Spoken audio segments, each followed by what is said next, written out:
Thanks, Kim, for sitting down with me. Thank you. Deferring to experts is something I want to talk about today. Something that boards probably don't do enough. Correct. And we're the experts as a manager, right? But they have to seek, experts and outside of us as well. So one of the things I just want to talk about is if you have examples of that, because one thing I want to go back to one of the basics of a board, right? It's the duty of care, duty of loyalty, and the duty to act, right? Right. If you look at those three legal terms of duties, I mean, there's nothing more to summarize what the duty of care is than to seek expert opinion when you need it.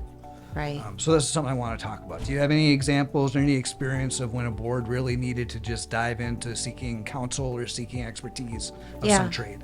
Yeah, I would say that engineers and legal attorney advisement are the two topics that come up all the time. Sure. And where as a manager I really try to remove myself, because as a board and a manager, if I try to take on problem solving with a skill set that I don't have, it really leads to problems. Sure.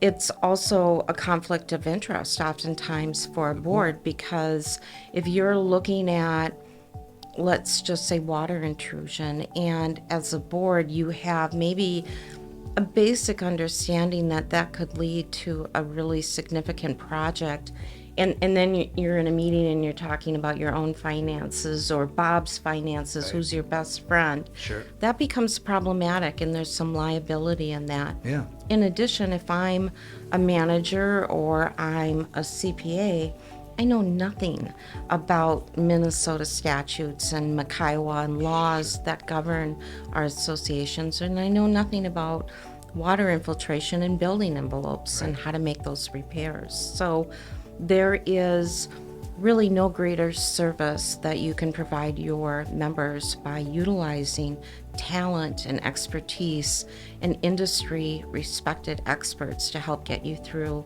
some of those difficult decisions that we're not equipped to manage for them. As beautifully said, yeah. And I think the other advantage to engaging in an expert, you mentioned engineers, which is a great example.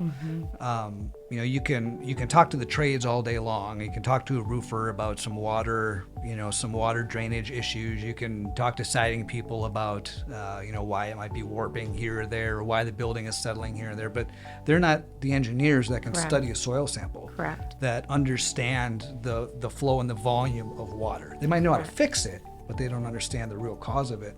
So by engaging an engineer and an expert, not only are you fulfilling your duty as a board to get that professionalized opinion, but now you're also creating a paper trail. Right? You're creating a written legal opinion. Just like if you were seeking a legal opinion on something, that letter with the letterhead means everything.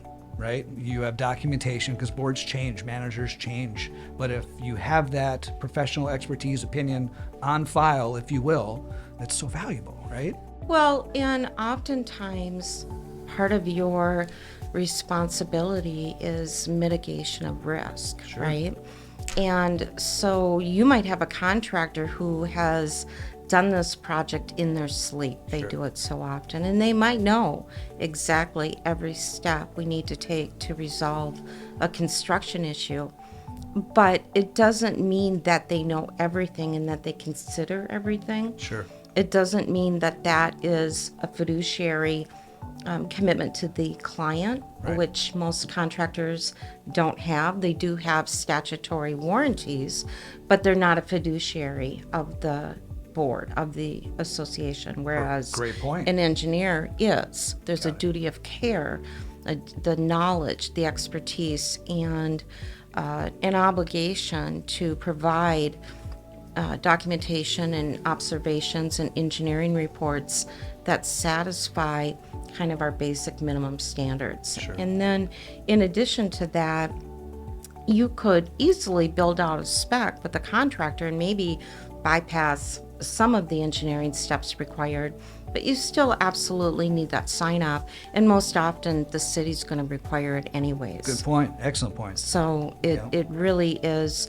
kind of self-defeating to get too far down the track without involving an engineer, because you're more than likely going to have to bring that engineer up to speed from, the starting point. Save you a lot of headaches down the road, right? Yeah. And then they help you with bidding and project oversight. Oftentimes we can rely on the engineer for just development of best practices, locating skilled contractors, and making sure that the execution portion is in line with industry standards. Sure. I mean, it's about vulnerability, right? I mean, I think if the board can understand and realize that I'm not an expert in this, the manager is not an expert in this, we do need to engage an expert for all of these different reasons why. They're always going to be in a better spot by doing that, right? Correct. Yeah. Well, thanks for sharing your time and your expertise on this, Kim. Thank you.